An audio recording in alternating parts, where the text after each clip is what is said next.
No walks, no runs, 5 strikeouts. But the Braves bullpen goes 6 scoreless innings after that. Now, O'Day did give up a hit and a couple of walks, and they had bases loaded. Mastek comes in and gets out of the bases loaded jam. Green gives up some hits. Minner gets the win.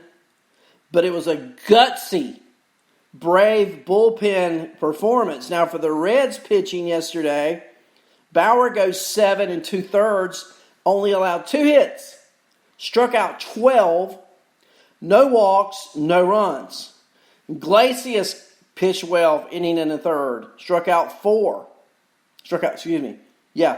One of those, a wild pitch, guy gets home base. How about that? You don't see that line very often. Sims pitches an inning. Lorenzen, 2 innings, pitched 4 strikeouts. Bradley gave up a couple hits. Garrett gave up the hit that scored the run, but Bradley was the loser because he allowed the runner in scoring position to score. But it was a truly great game. Now, the Reds did put together 11 hits yesterday, but none of them back-to-back. You look at the line, Senzel gets 2 hits, Castellanos gets 3, Votto gets 2, Aquino gets 2, but never good pitching, let's just put it that way. Now, today is an elimination game for the Reds. And it's going to be their ace, Castillo, against Ian Anderson, the rookie pitcher for Atlanta. That game's going to be at 12:08, right after noontime today. Great. Look, don't you just love these 2 games and you're done? I know we did the schedule, we didn't do it. I know MLB did the schedule based on Corona and the 2020 circumstances, but I love it. I wish it was like this every year. I mean, tell me the last time you watched 8 playoff games on the same day. I can tell you the last time you did it was yesterday. It's never happened before. And great games to watch. So today at 12:08, Reds, Braves. Other games from yesterday. How about the Astros and the Twins? 18 straight. That's right. If you do something 18 straight times, you figured it out, right? You figured something out. 18 straight times, you do something, well, you're pretty good at it. Well, the Twins, it's the old saying, show me a team that doesn't mind losing, and I'll show you a team that loses a lot. That's all the Twins do in the playoffs. I have not been a Twins fan. I don't dislike them. When I say not a fan, I don't believe in them. And yesterday, yet another reason why not. It's not just the Yankees who eliminate the Twins, it's the Astros this time. And the Astros did it with some timely hitting and some really good pitching. Carolina League great Christian Javier comes in yesterday after Urquidy goes 4 1/3. Javier starts the 6th inning, goes the 6th, 7th, and 8th, gives up no hits, holds the Twins, that vaunted hitter lineup. Look, the Twins got 3 hits yesterday. 3. So talk about their pitching all you want. Berrios with 5 only gave up 1 run. Stashak pitched 2 innings in relief. He's the losing pitcher, gave up a run. But when you only get 3 hits, Cruz got 1, the timeless wonder. Kirilloff, this is a unique story, right? Kirilloff's a rookie. Didn't play at all during the regular season. His baseball cards PSA 10s are out of sight, by the way. Kirilloff is a 300 hitter in their minor league system, highly touted rookie, playing in the playoffs, which I've never seen before. I've never seen a rookie play in the playoffs without playing at least 1 game in the regular season. But Kirilloff he plays right field, and he got a hit. So he has a playoff hit, but he has no service time in the major leagues, and on record, he hasn't yet recorded his first major league official hit because the playoffs don't count. I guess he still got the baseball, and I'm sure in his mind it counts pretty good. But when you talk about next season, he'll start the season, he'll get a hit. They'll pull the ball in because it'll be his first ever major league career hit, even though he got one yesterday. Anyway, try to explain that to your grandchild. And Marwin Gonzalez got the other hit. So it's another short playoff run for the Twins. Not 3 and done this year, but 2 and done this year. And I don't know if you watched it or not, but Eddie Rosario gets ejected late in the game, arguing with the umpire. I guess the umpire felt it, which went a little far. Probably frustration on Rosario's part. It was late in the game. They were already down. Houston did tack on a run late in the top of the ninth. So it was 2-1 entering the ninth, basically anyone's game. And it's not like Houston slugged the cover off the ball, but I tell you a player, we've talked about him before, Kyle Tucker, 2 for 4, 2 RBIs. Kyle Tucker taking the place of Alvarez. Now, can you imagine next year if Alvarez is back healthy and you have Alvarez at DH and you have Tucker too? They're going to probably lose some players in free agency. But Tucker went 2 for 4 yesterday with 2 RBIs. And Carlos Correa homers in the 7th inning. The go-ahead run, if you will. Pitching-wise, I told you about Urquidy. I told you about Javier. And Presley strikes out 2 in the ninth to get the save. Houston advances. And they will now await the winner of the Oakland Swinging A's and the Chicago White Sox. The A's evened it up yesterday. Brad Matthews, go Cards. We'll talk about the Cards next since you're online. I was waiting for you. I was waiting for Brad to get online so I could talk about the Cardinals. They're coming up next. I'm saving Brad, as you would say, the best for last. How about that? Just for you, my friend. Brad's a great... Look, Brad Matthews, I've known him all his life. I'm older than Brad. Great ball player. His son's great ball players. His dad, great ball player. His granddad, great ball player, okay? But he's a Cardinals fan. Cardinals-Yankees, baby. What do you think? We shall see. Let's talk about the A's and the White Sox real quick. A's down after the first game. They win yesterday 5-3. Look, here's the key. Don't throw a left-handed pitcher against the White Sox. Throw a righty. They're stacked with right-handed power. No, Makeda's left-handed. But look, you've got Eloy Jimenez. You've got their... Let's just go down their lineup. Why don't we do that for a moment? White Sox. Anderson, right-hander. Grandal's a switch hitter and Makeda's a switch hitter. But then you got Abreu a righty and Canarcion a righty, Robert a righty. All these great, powerful right-handed bats. Yesterday, the A's throw Chris Bassett. He looked great. 7 innings, 1 run, 5 strikeouts. Liam Hendricks says he can go again today with an inning and 2/3. Struck out. Every out was a strikeout. Diekman gets the save, pitching 1 out in the ninth.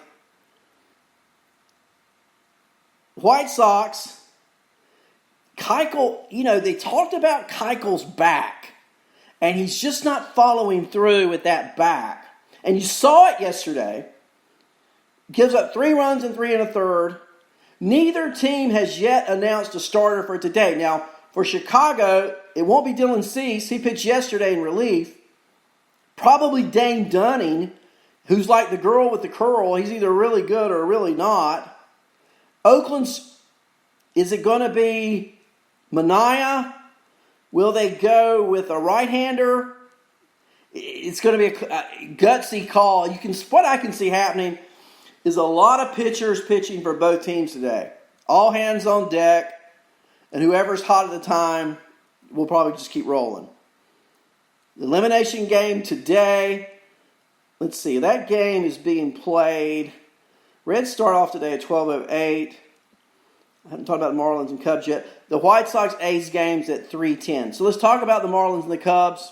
Big scare yesterday. First of all, the Marlins win, and you've got to be tickled to death for the Marlins.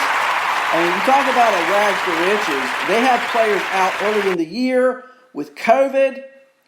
They're predicted to finish last once again in the National League East. Not only do they not finish last, they finish second over the Mets, over the Phillies, over the Nationals, the World Series champs. And now they're in their first playoff game since 2003. 2003, they win the World Series over the Yankees. And they win again. They win 5-1. They score 4 runs in the 7th. A grand slam by Dickerson off of Kyle Hendricks. Now, the scare for the Marlins yesterday, Watching that game in the ninth inning, Starling Marte hit in the hand by a pitch, leaves the game. The fear initially was he had broken a bone. No, he's not broken a bone. X-rays were negative. He's day-to-day. Don't know that he'll play today or not. But he's not out for an extended period of time. I'm sure that's, if you've been hitting the hand with a pitch, you know it hurts like the dickens. I mean, it hurts. But he's scheduled to be on the bench. If he doesn't play today, I look forward to playing in Game 3. Now, the Cubs go with their very best today in Yu Darvish. But I'll tell you what, the Marlins are throwing a rookie pitcher today, Sixto Sanchez, who's every bit as electric as Yu Darvish. He really is. Now, he's a rookie. And as Lenny Melnick often says, a rookie is a rookie is a rookie. But it's a rookie in a playoff. 2:08 today. That game really intrigues me. If the Marlins win today, then they have off until next week. They get their pitching staff back. Starling Marte gets to recover. Interesting to see what happens. And they're waiting, that winter, waiting to see what happens. And I saved it for you, Brad. Cardinals and Padres, baby. Let's talk about those Redbirds. How many of you guys, like me, picked up Dylan Carlson in your fantasy leagues this year because of all the hype you've read, how great he was going to be, how he was the best outfielder the Cardinals had? You pick him up in fantasy and he just doesn't cut it for you. Well, yesterday, good morning, Tabitha. It's good to see you on this morning. We're talking baseball this morning. It's good to see you with us. Thank you for chiming in. If you have any questions, Tabitha, we're talking about the Cardinals, talking about the Padres right now. You can type them in. Brad got a question, let me hear it. But you Cardinals fans, Dylan Carlson, not a great season, but he bats cleanup yesterday, and look what he did. He doubled. He stole a couple of bases. He walked twice. This is a rookie batting cleanup and playing the best he's played all year. Yadi Molina. Yadi's got to be 97 years old, but he plays like he's 17. Yadi goes 3 for 5 yesterday. Paul DeJong goes 2 for 2. The big shot of the game was early on. Goldie. Paul Goldschmidt comes up in the first inning and homers off Chris Paddock, driving in a couple. The Cardinals go 13 hits yesterday, 7 runs. Carpenter, who has been in the doghouse of Brad Matthews all year, he gets a hit, drives in 2. Colton Wong doubles. Dexter Fowler goes 2 for 5. Just a great hitting day. Kim, the starting pitcher, not so great. 3 2/3 innings, 5 hits, 3 runs. But the bullpen gave up no earned runs the rest of the way. So from the end of the 4th on, no earned runs, no runs at all for the San Diego Padres. Gallegos goes an inning and a third. Miller goes 2/3 of an inning. Reyes, the much heralded pitcher who always seems to be hurt. He's had tough luck. But Reyes comes in, pitches the last inning and a third, gets the save. A perfect line for him. Padres, well, just not key hits yesterday. And you look at their Paddock pitching 2 1/3, giving up 6 earned runs. And they're without Lamet. They're without Clevenger, who aren't even on the roster. Tatis goes 1 for 4. Machado 1 for 5. Pham 2 for 4. They get 8 hits. They score 4 runs, but the bottom line, their pitching didn't come through yesterday.